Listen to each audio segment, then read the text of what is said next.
All right, let's talk about two of the highest stakes situations you're going to face on your board exams. Pulmonary pressure emergencies.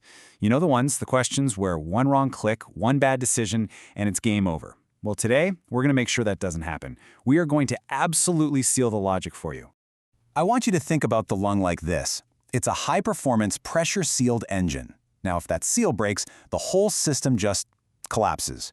That's the huge difference between a simple air leak and a tension pneumothorax, which is a full-blown catastrophe. And if the pressure problem is inside the blood vessels, well then everything, and I mean everything, hinges on one single number that sorts all the causes into different groups. That number is the wedge pressure. Okay, quick heads up, the lawyers make me say this. This is all for your educational and exam prep needs. It is absolutely not medical advice for treating actual patients. Now, let's dive in. Okay, let's get right into our first big scenario. Look, this is way more than just a test question. This is one of those core concepts that really separates the pros from the rookies. It's all about seeing a deadly pattern when the clock is ticking and the pressure's on. So you get this question, and you've seen it 100 times, right?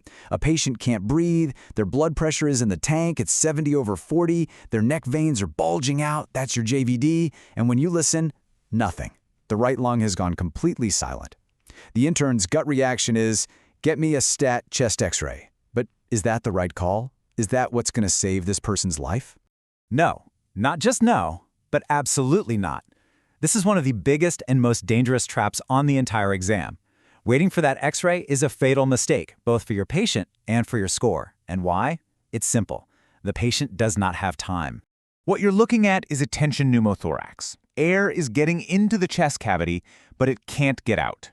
It's a terrifying one-way valve situation. And that trapped air builds up so much pressure that it collapses the lung and starts physically crushing the heart and the major blood vessels. The key takeaway, the thing you have to burn into your brain, is that this is a clinical diagnosis. You make the call with your eyes and ears, not with the radiology report. And this is how you know. This is the triad that screams tension. It's not just a list to memorize. It all makes perfect sense. The patient's hypotensive because the heart is being squished and can't pump. Breath sounds are absent because, well, the lung is squished flat. And you get that JVD because blood can't get back into the crushed heart, so it backs up like a traffic jam right into the neck veins. You see these three things? You have your diagnosis, period. So what's the next best step? It's this exact protocol. Step 1, you see that clinical triad. Step 2, you act. Immediately, you grab a big needle and you decompress the chest. That means putting it right into the second intercostal space in the midclavicular line, or the fifth intercostal space on the side. You've got to let that trapped air hiss out. You need to burp the chest. Then, and only after the patient is stable, do you order an x-ray to confirm what you already knew. Remember the mantra? Act, don't scan. Okay, nice work. You've got tension pneumo on lockdown. So let's pivot to the second massive board trap, the wedge shunt. This is a totally different kind of pressure problem. You see high pressures inside the lung's blood vessels, and you have to figure out, are the lungs the villain here, or are they being framed by a problem somewhere else?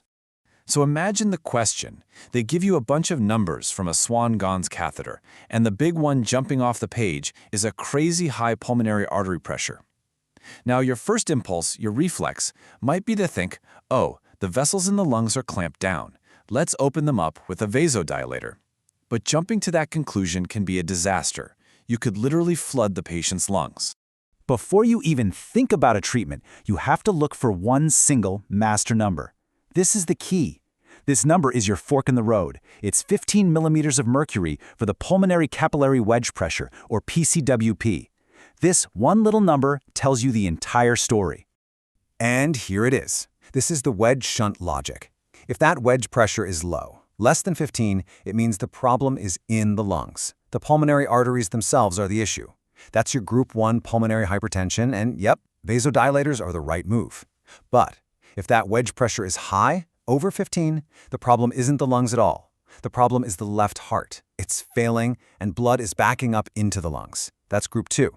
If you give a vasodilator here, you're just forcing more blood into a system that's already gridlocked. You'll cause flash pulmonary edema. It's a catastrophic mistake. Okay, so that's the heavy-duty thinking behind it. Now, let's lock it in. We're going to do a quick, rapid-fire drill to burn this logic into your brain so it's automatic on exam day. Welcome to the pressure matrix. First up, you see hypotension, One lung is silent and neck veins are popping. What is it? Tension pneumothorax. You got it. It's a clinical diagnosis. So you've made the call. What do you do right now? That's it. Needle decompression. You act, you don't scan. Okay, switching gears. High pulmonary pressure, but the wedge pressure is less than 15. Where's the problem? Exactly. It's pre-capillary. The lungs are the problem. That's group 1 PAH. All right, last one. What if that wedge pressure is over 15? Post-capillary. The heart is the problem. That's group 2, caused by left heart failure. Perfect. And just so you have the whole picture, here's the full cheat sheet. We've hammered on the critical difference between group 1, the lung arteries, and group 2, the failing left heart. But to round it out, group 3 is from chronic lung diseases like COPD. Group 4 is caused by old chronic blood clots, or CTEPH. And group 5 is just a mixed bag of other causes. Now you have the complete framework.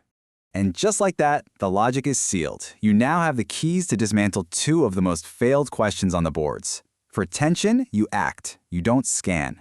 And for pulmonary hypertension, you always check the wedge before you treat the pressure. So, you've mastered the pressure problems. You know how to handle the plumbing. But are you ready for when the gases themselves are the poison? What happens when a patient's vital signs look perfect, but they're actually dying? We'll tackle that next, when we expose how a normal pulse oximeter reading can be a total bored liar.